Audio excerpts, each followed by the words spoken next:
Creating bone-in channels using the loop pressing bar method. Right, what we've got here is two different sets of loop pressing bars. They're available from haberdashers and craft stores that sell quilting supplies. They're also widely available on eBay both in the UK and the US. Essentially all they are strips of plastic that have had the ends rounded off. This green set here is Clover. I'm not too sure what the brand on this one is. I bought them ages ago and they haven't imprinted the brand anywhere on the pressing bars. I'm showing you two different sets because I've left some at home, so this should give you an idea of the types of sizes that are offered. It's pretty standard, and they usually come in sets of 6 and 8. Now the other thing you're going to need is a foot that has two very straight edges. I find the thicker the foot the better, and you also want to make sure it's got these two bits here cut out for the needle to pass through. Now unfortunately this zipper foot doesn't actually fit the machine I've got in front of me, so I've lined it up using a standard zipper foot. Again, it's got two straight edges and space for the needle to pass through.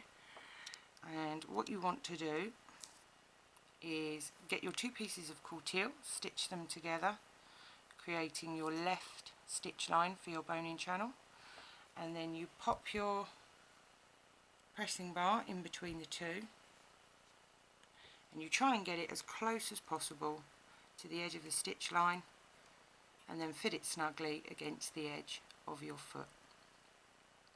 Now it can take a little bit of practice to get used to using these, but once you do, you can create very, very quick internal bone-in channels.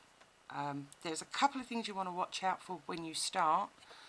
You want to make sure this is snug but not too tight, and the way that you'll see that it's too tight is this section here will rise up and start to turn. So make sure it's laying flush with the flat bit here of your sewing machine.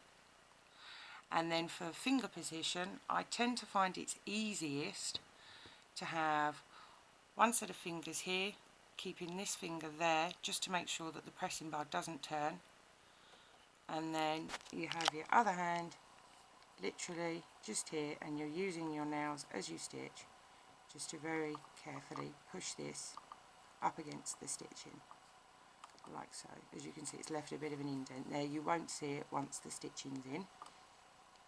We'll run a couple of stitches off for you, but I'm doing this one-handed, so it's not going to be very easy. But as you can see,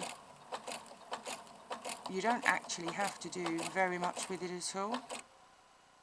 Just make sure that this here is snug.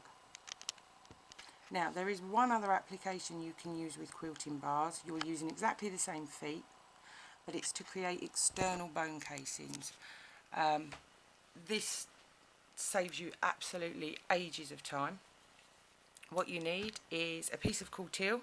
You can also place a layer of fashion fabric over the top of this if you want to.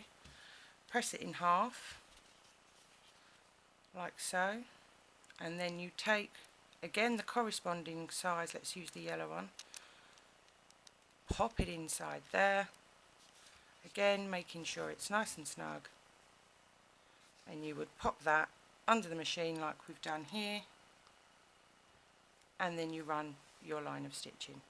And your finger positions for that, your left hand is going to be sitting on the top, and again your right hand is going to be just feeding that up against the edge of your crease. This is a bit thick, but I'm doing it one-handed and holding the camera, so bear with me. What I would generally do is I would take the width of the bone-in channel required, I would double it, and then I would add 2 centimetres. That's so that it's going to sit snugly underneath your sewing foot. I usually do about 6 metres at a go, in one go. I find it's quicker. You're probably wondering how you do that with such small pressing bars. Well, the Clover pressing bars, let's get one of the big ones,